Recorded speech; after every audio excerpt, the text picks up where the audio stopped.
I'm so glad to have you with me this morning. Today we'll be continuing our series on what you need to do before you say, I do.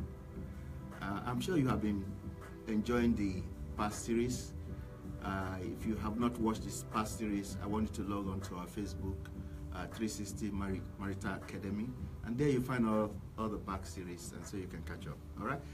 Today we'll be looking at a very unique subject, the fourth part of agreement. We've looked at agreement on how to handle money, agreement on how to relate to in-laws, agreement on how to bring up children, and today we want to look at agreeing on the church to attend.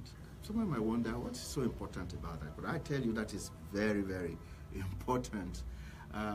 It's important because you need to belong to the same church. Husband and wife should belong to the same church. There's numerous advantages associated with husband and wife attending the same church. Today I see, children going to one church, husband to another church, wife to another church. It does not make for bonding, does not make for unity in the family, does not make for going in the same spiritual direction.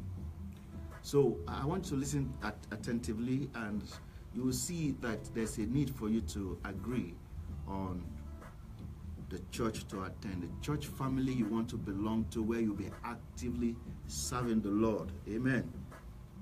So we are focusing on the need for intending couples to agree on having a family church. If the two of you already belongs to the same church, then there's no problem. I mean, for me, that is fantastic. But where one belongs to another church and the other belongs to another church, or perhaps the two of you don't even go to any church at all, then there's a need for you, two of you, to sit down and agree on which church to attend after your marriage.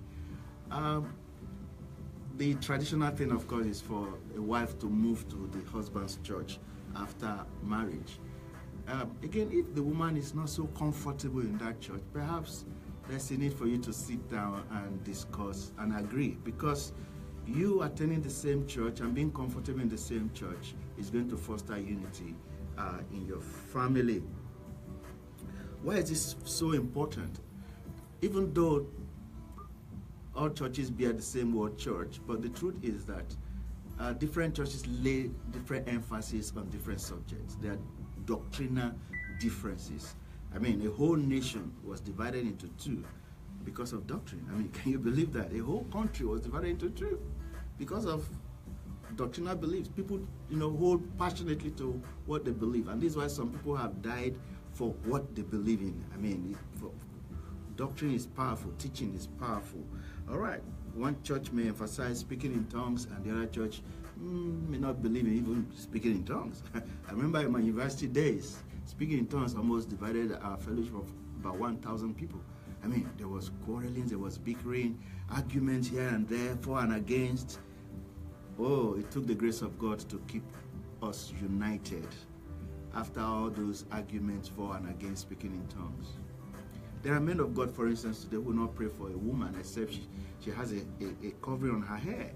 I mean, that's their persuasion. I mean, you can't change it. Whereas in some other churches, it doesn't really bother them whether you put a scarf or cap or wherever on your head or not. You see, these things, they matter. And if the two of you are not agreeing on those subjects, you should just find out that there won't be cohesion in the family. All right. Deliverance versus confession. There are some who believe, you have a problem, you need some deliverance. Whereas some say, well, no, just make biblical confessions and you are fine. It reminds me of a story. I once ministered in a church in the UK.